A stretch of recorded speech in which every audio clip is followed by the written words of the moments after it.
Welcome back. We are still here at Highway Audiovisual Studios, who is our sponsor for this day. Gentlemen, let us kick and talk about this coming league. What to expect? Who do we think will go down? I know it's something that we don't want to be discussed, and we might be banned for that. Yeah. But let us just talk about potential winners. Let us start with the Premier League. Well, I think I would still bet on Butali winning this league. They have quite a number of all their players are top players, and they really recruited well. Yeah, problem they'll have, maybe what I feel the main problem they'll face this season is fielding. Okay. These are big players who need much time. So how are you going to balance? How are you going to decide? That was a headache even during it was a headache. I've done interviews with you before, and you have said your biggest headache has been in the changing room. Who do you fit and for how many minutes? Yes, exactly. And who makes the 18? That's also a main problem. It was a problem at Butali last season, but now add 4 more players. Okay. So for real, I don't envy the coach now. Okay. Yeah, it's not going to be easy. Looking at the transfers for this season, or rather Butali, I need to get it off your mind that you're no longer there. You have David Makori, who's coming from Kenyan KU. Yep. And then Clayson Muganda, Luvanda, yes, sorry, and then Festus Onyango from Strathmore University and Green Sharks. What impact do we expect on Butali, Simon? As Denis has said, I would love to be a coach at Butali because you see they've added forwards in Luvanda and Festus, and those are big players.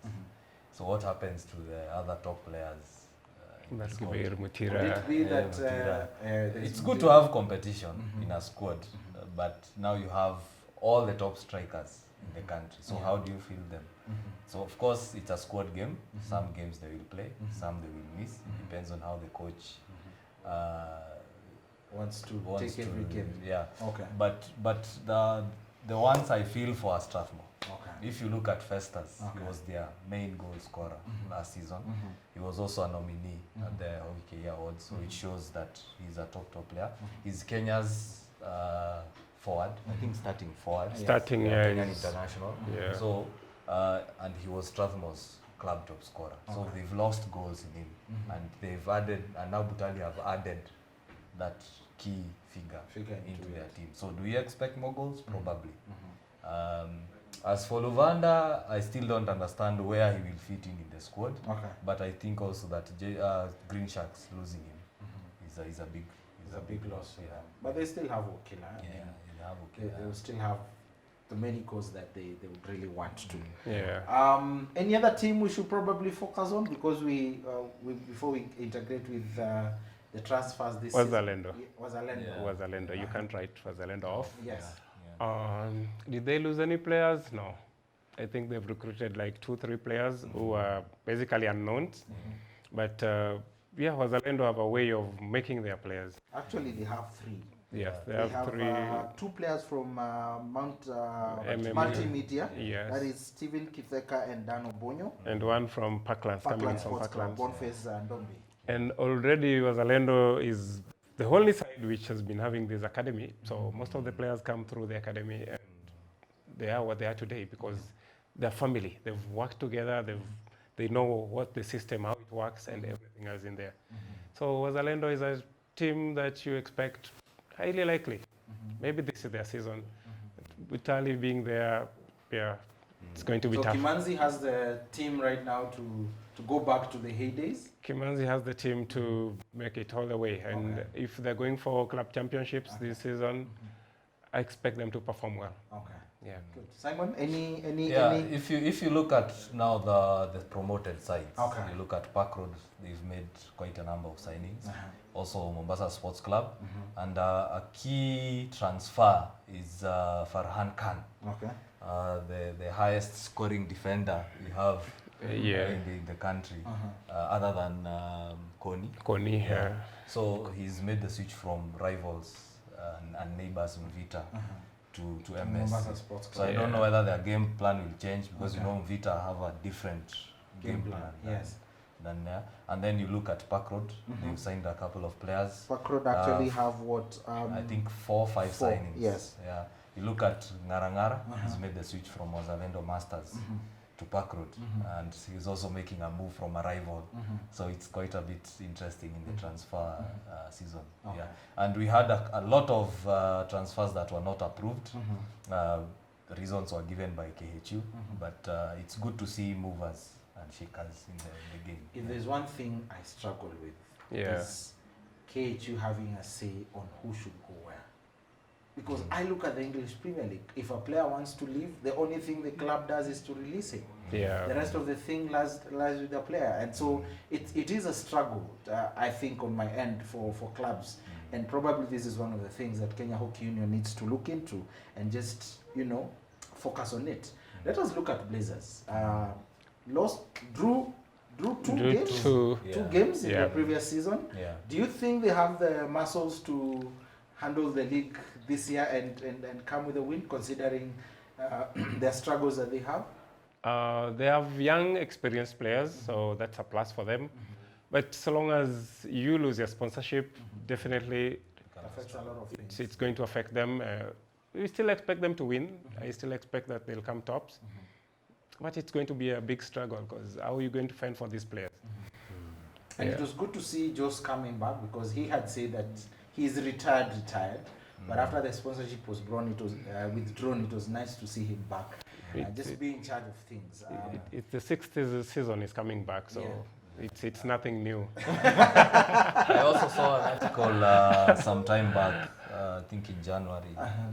The article stated that he's also left. So we are not sure whether it's true or false, but as Denis has said, I have had a one-on-one with him, and he had said he had left because of For the last few years, he's been leaving and still coming back, so it's really nothing maybe new. just it's a high time that you now really hang the boots on coaching. Good. The ladies' league. Any notable transfers that we can discuss? I don't think there are big names that have made moves, but I think a team that has made quite a number of signings is Denis, who's the TM of Wolverines. DFG Wolverines, They've made a couple of signings. They've signed last season Super League Women Player of the Year in Pauline. Okay. And they've also signed a couple. Nice. No, Pauline Ochieno. Ochieno. Yeah. So that's a big name. That among the transfers in the ladies' league, and we don't know how Leonas will adapt to the new league. As we say, this is a whole different thing. I hope this season we'll see a better season from Amira. Okay. I was really disappointed by their performance last season, because you look at that team, it's a complete team. But one thing, yes, it is a complete team, but then when you have some players in Kakamega, some in Eldoret, a few players in Nairobi, so you hardly practice together. So, but you managed it at Butali. You had a few players who we managed, because there's no single time you'll have 10 players coming for practice, because due to work commitment, and we operate from like 4 cities. You had 2 players or 1 coming from Mombasa, you have Bungoma, you have Nakuru, you have 5 players in Kisumu, you have about 10 players in Nairobi. It's never easy, but that is how all clubs in Kenya operate. And if you look at coming back to Amira, it was also a very new team, because they had, I think, 5 signings. So they were still settling in. So I hope this season they have a good one. Also, Lakers have made a couple of signings. What do I expect from them? Probably to keep making it in the top 4. As for USIU, once again they've made the cut for the African Club Champs. Strathmore struggled a bit. I don't know whether Gilly has left or she's still there. She's one of their key players, but they struggled a bit when she went to Germany. I hope they found someone to fill the void once she leaves, because I think she's about to go back for the new league season. I feel like Strathmore will really perform well this season. I don't know why, but I think the consistency has been there. They struggled last season at the beginning, but then later on they came up strongly. So I expect them to have the same momentum coming into this season. Yes, Orange Leoners, that's a good thing good initiative from Nairobi Hockey and Kenya Hockey Union. They've developed together right from when they were very young teens. And every now Saturday they're there? every Saturday they have 2-3 hours on the turf, so we expect a good performance from them. Okay. Yeah, I Good. believe they've gelled well now. The National League, we didn't give it much reference in the first part of this program. What are we expecting? Do we have any new surprises? Would the status quo remain, considering this is a different ball game? People coming in from the Super League and coming up. Simon? Yeah. Well, there are changes they've made. They've split it into two. Yes. The Eastern and the Western. And the Western, Conference. yes. So one club that I expect to go back to the Super League is Impala. Okay. Because Impala, I know you said that they are not a big club, but to me it's a big club because they have the facilities. They can recruit whoever they want. They have good players. Of course, they've lost a couple, but Impala is a big club. Another club that I expect at least to make some good headway is Daystar. Okay. Ian has really done a good job Yeah. at Daystar. So I expect him to challenge for the trophy this season. Okay. As for the way the league has been divided, it's quite interesting to see, especially considering that it's a one-leg affair as well. It's interesting to see who makes the playoffs. Okay. Yeah. I don't know. I may be wrong, but probably they may have a playoffs coming up after because of. Yeah, they'll have playoffs. 1-2 from each region will make it for the playoffs. I think KUG has really done well to say, okay, National League, you can go play your games wherever you are stationed in. Maybe it will help them also try to develop other teams there, and gives the KUG also time to finish the league in time because we only have one turf. Unless maybe they can talk to Simba Union so that the Forest Road turf can be used for league matches or maybe international tournaments. But so long as we only have City Park, which is in a bad state now, I think it's better to say, okay, take some matches away from City Park. Okay. I spoke to Majiwa, Moses Majiwa, the match secretary, and what he mentioned to me, the reasoning behind splitting was because of mainly finances. Because you find that there are certain teams that come over a lot of times to Nairobi to play their matches, considering that it's a one-way league. And so that was the biggest hurdle. That is why they decided to split. And considering that we have 4 teams that have come, we have 3 actually. 3 have come in, 1 has rejoined. Yes. We have Nairobi Chapel, we have Kitale, yeah, and then we have Bungoma. Sorry, we have Kakamega. Yeah. Yes. So this is I hope we can see a competitive league coming up in that end of things. Yeah, not the top level, yes, but from their level, I think it's going to be competitive. Okay. And it's encouraging to see Kakamega bringing in a team. And maybe Kitale bringing in a team. Yeah, that's good. Yeah, should be encouraged. It is a good one. Lastly, is any other closing thoughts on this before we move on to the next issue? When we talk about, let's say, the new teams that are coming in, we don't know what to expect. We saw Leonas, Lakers, Bungoma Farmers cause a shock with even University of Eldoret.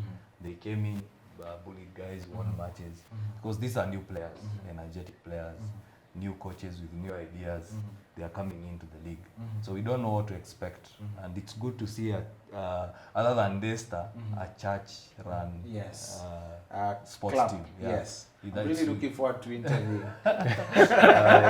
this team because I keep wondering where do they train from in the first place. And it's also good to see the likes of Nandi having a team. That's growth. That's what we want to see in the sport.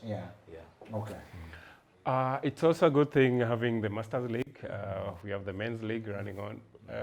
So we're also hoping that maybe they should introduce the women's Masters League. And most of these players played when Kenya was really top playing hockey nation in Africa and maybe the world over. And we would love to see. The league is getting more competitive. So we also need to see these being in the national team. We need to beat teams like Namibia. We need to beat teams like Ghana. We need to compete against Egypt and South Africa. So that's something which should also be looked into, because we are not where we should be. Okay. Yeah. Good. When we come back, I want us to discuss matters hockey development, and I know that's one area you've gotten yourself into. Yes. And then we also want to talk about the international games, because we have a few matches coming up, and one of it will be played here in Kenya. That is when we come back. Remember, we are coming to you live from Highway Audiovisual Studios. Those are our sponsors for today, and we really, really appreciate that. So when we come back, we get to talk about international matters and matters coaching. That is when we come back.